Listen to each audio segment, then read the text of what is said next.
شروع اللہ کے نام سے جو بڑا مہربان نہایت رحم والا ہے۔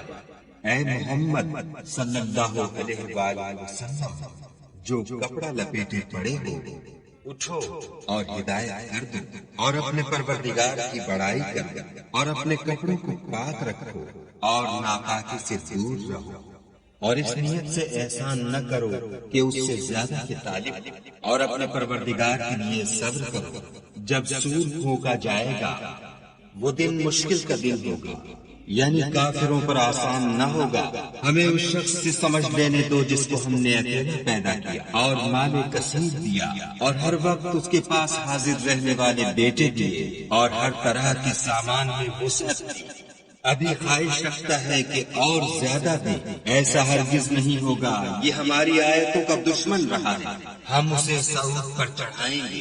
اس نے فکر کیا اور تجویز کی، یہ مارا جائے، اس نے کیسی تجویز کی، پھر یہ مارا جائے، اس نے کیسی تجویز کی، پھر تأمل کیا، پھر تیوری چڑھائی اور منہ بگاڑ دیا، پھر پشت پھیر کر چلا اور قبول حق سے غرور کیا، پھر کہنے لگا یہ تو جادو ہے جو اگلوں سے متصل ہوتا آیا ہے۔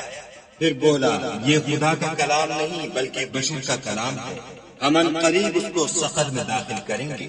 اور تم کیا سمجھے کہ سقر کیا ہے؟ وہ آگ ہے کہ نہ باقی رکھے گی اور نہ چھوڑے گی، اور بدن کو جلس کر سیاہ کر دے گی۔ اس پر 19 داروغہ ہیں، اور ہم نے دوزخ کے داروغہ فرشتے بنائے ہیں، اور ان کا شمار کافروں کی آزمائش کے لیے مقرر کیا ہے، اور اس لیے کہ اہل کتاب یقین کریں اور مومنوں کا ایمان اور زیادہ ہو، اور اہل کتاب اور مومن شک نہ لائیں، اور اس لیے کہ جن لوگوں کے دلوں میں نفاق کا مرض ہے اور جو کافر ہیں کہیں کہ اس مثال کے بیان کرنے سے خدا کا مقصود کیا ہے۔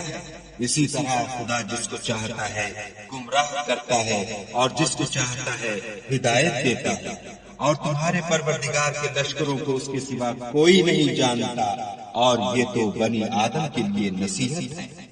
ہاں ہمیں چاند کی قسم، اور رات کی جب پیٹ پھیرنے لگی، اور صبح کی جب روشن ہو، کہ وہ آگ ایک بہت بڑی آفت ہے، اور بنی آدم کے لیے موجب خوف، جو تم میں سے آگے بڑھنا چاہے یا پیچھے رہنا چاہے۔ ہر شخص اپنے اعمال کے بدلے گرو ہے، مگر داہنی طرف والے نیک لوگ کہ وہ باغائے بہشت میں ہوں گے، اور پوچھتے ہوں گے یعنی آگ میں جلنے والے گناہگاروں سے کہ تم دوزخ میں کیوں پڑے؟ وہ جواب دیں گے کہ ہم نماز نہیں پڑھتے تھے اور نہ فقیروں کو کھانا کھلاتے تھے، اور اہل باطل کے ساتھ مل کر حق سے انکار کرتے تھے، اور روز جزا کو جھٹلاتے تھے، یہاں تک کہ ہمیں موت آ گئی۔ تو اس حال میں سفارش کرنے والوں کی سفارش ان کے حق میں کچھ فائدہ نہ دے گی۔ ان کو کیا ہوا ہے کہ نصیحت سے روگرداں ہو رہے ہیں، گویا گدھے ہیں کہ بدک جاتے ہیں، یعنی شیر سے ڈر کر بھاگ جاتے ہیں۔ اصل یہ ہے کہ ان میں سے ہر شخص یہ چاہتا ہے کہ اس کے پاس کھلی ہوئی کتاب آئے، ایسا ہرگز نہیں ہوگا۔ حقیقت یہ ہے کہ ان کو آخرت کا خوف ہی نہیں، کچھ شک نہیں کہ یہ نصیحت ہے۔ تو جو چاہے اسے یاد رکھے، اور یاد بھی تبھی رکھیں گے جب خدا چاہے، وہی ڈرنے کے لائق اور بخشش کا مالک ہے۔